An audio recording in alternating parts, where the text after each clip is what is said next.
आपल्याला माहिती आहे 2 दिवस अगोदर देखील नाशिकचा दौरा झाला। अ, आज पुन्हा चांदवड, त्याचबरोबर धुळे, मालेगाव असा दौरा जो आहे तो आज आहे आणि या दौऱ्यामध्ये 7 विधानसभा ह्या आम्ही कव्हर करणार आहोत। गेल्या 2 दिवसा अगोदर 6-7 विधानसभा झाल्या। महाराष्ट्रभर हा दौरा चालू आहे, जिथे जिथे जिल्हा परिषदा निवडणुका आहेत आणि माननीय प्रधानमंत्री नरेंद्र मोदीजींनी सगळ्यांनाच आवाहन केलेलं आहे की सगळ्यांनी होईल तितकं गाड्या ज्या आहेत त्या आपल्या कॅनवामधून कमी केल्या पाहिजे, जास्तीत जास्त पब्लिक ट्रान्सपोर्टचा वापर केला पाहिजे। आणि मला वाटतं आता नाशिकला चांदवडला येण्यासाठी ट्रेनचं ऑप्शन्स देखील खूप जास्त आहेत। तर आज आम्ही सगळे लोक जे आहेत हे ट्रेननी प्रवास केलेला आहे। मला वाटतं आणि वंदे भारत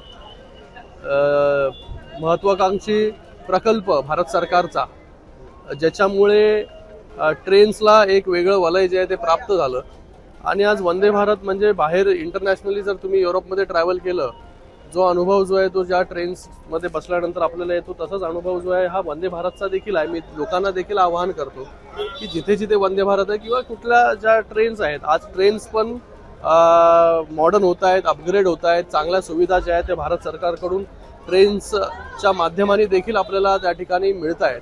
तर याचा देखील वापर जो आहे तो आपण जो आहे पुरेपूर जो आहे तो जिथे जिथे अवेलेबल असेल, आपल्याला जिथे जिथे ऑप्शन असेल तिथे हा ऑप्शन जो आहे तो एक्सप्लोर केला पाहिजे। तर सगळ्यांनीच काटकसर जी आहे ते इंधनाची केली पाहिजे।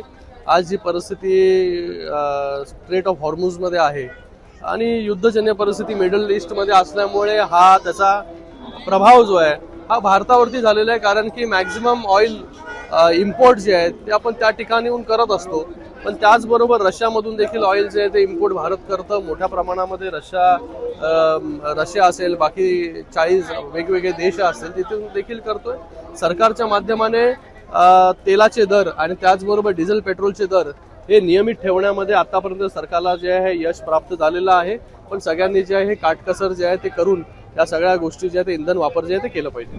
बघायला मिळतोय आणि कॉकरोच जनता पार्टी नावाने एक अकाउंट सोशल मीडियावर सुरू करण्यात आलं। सोशल मीडियावरती काय काय चालतं त्याच्यावरती आता आपण भाष्य करू शकत नाही। विधान परिषद निवडणुका आता रणधुमाळी सुरू झालेली आहे। भाजपने जिथे आपण याआधी निवडणूक लढले होतो त्या जागांवर देखील दावा केलेला आहे। आपलं कशी रणनीती असणार आहे? तुम्ही काल मुख्यमंत्र्यांचं स्टेटमेंट ऐकलं नाही वाटतं? मुख्यमंत्री म्हणाले की सगळे तिन्ही पक्षाचे नेते जे आहेत हे बसून चर्चा करतील आणि कुठे कुठे कोण कुठे लढेल हे त्याच्यावरती जे आहे ते लवकरच चर्चा होऊन त्याच्यावरती आपल्याला माहिती पडेल। काही फॉर्म्युला ठरला आहे? काय फॉर्म्युला ठरलेला नाही। मला वाटतं माननीय मुख्यमंत्री महोदय, उपमुख्यमंत्री महोदय बसतील आणि ते ठरवतील की बाबा कुठल्या जागा, गेल्या वेळेस कोणी किती जागा लढल्या होत्या, आता किती जागा कोण लढणार आहे बदललेल्या परिस्थितीनुसार। तर मला वाटतं लवकरच तुम्हाला कळेल। फिरून फिरून तेच उत्तर येतं की वरिष्ठ बसतील आणि त्याच्यावरती जे आहे ते चर्चा करतील। छत्रपती संभाजीनगरच्या कार्यकर्त्यांनी आणि वरिष्ठ पदाधिकाऱ्यांनी भाजपकडे मागणी केली आहे, कुठल्याही परिस्थितीत ही जागा यावेळेला शिवसेनेला देऊ नका अशी मागणी त्या ठिकाणी होती आहे। कार्यकर्त्याची मागणी स्वाभाविक असते। कार्यकर्त्याला वाटतं आपण सगळ्या जागा लढल्या पाहिजे, कार्यकर्त्याला वाटतं वेगवेगळ्या निवडणुका लढला पाहिजे, कारण की कार्यकर्ता जो आहे तो वाट बघत असतो गेल्या अनेक वर्ष।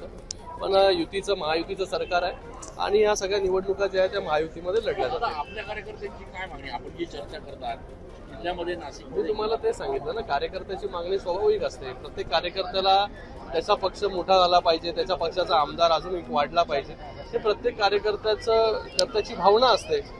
पण महायुतीमध्ये असल्यामुळे आपण महायुती म्हणून कशा प्रकारे एकत्र येऊन लढू शकतो याच्यावरती जास्त भर जो आहे तो सगळ्या नेत्यांचा असतो। केंद्र सरकारच्या माध्यमाने त्याच्यावरती पावलं जी आहेत ती ऑलरेडी उचलली गेलेली आहेत। येणाऱ्या काळामध्ये हे सगळे पेपर फुटेचे प्रकार होणार नाही, ह्याच्यावरती केंद्र सरकार जे आहे हे पूर्ण धोरणात्मक निर्णय असेल किंवा कठोर कारवाई असेल। आता देखील आपल्याला माहिती असेल की जी कोणी लोक याच्यामध्ये इन्व्हॉल्ड होती ते सगळ्यांना जे आहे ते अरेस्ट करण्यात आलेलं आहे, त्यांच्यावरती कडक अशी कारवाई जी आहे ती करण्यात आलेली आहे आणि भविष्यामध्ये हे प्रकार घडणार नाही याचा देखील दक्षता जी आहे ती केंद्र सरकार घेईल। दादा, विधान परिषदेला आपल्या पक्षातही इच्छुकांची संख्या खूप आहे, काय क्रायटेरिया असणार आहे उमेदवारासाठी?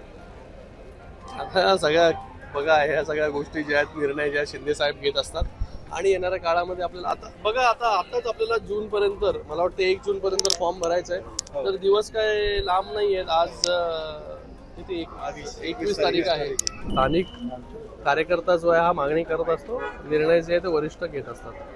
दादा, तुमचा दौरा आता ज्या भागात होतोय त्या भागामध्ये कांद्याचा प्रश्न ऐरणीवर आलाय. अगदी कवडीमोल भाव मिळतोय. शेतकरी खरं तर संकटात मला सापडलेले.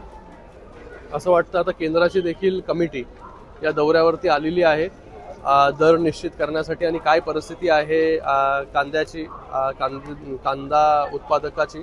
तर मला वाटतं त्याच्यावरती कमिटी अभ्यास करून लवकरच त्याच्यावरती तोडगा जो आहे तो काढला जाईल.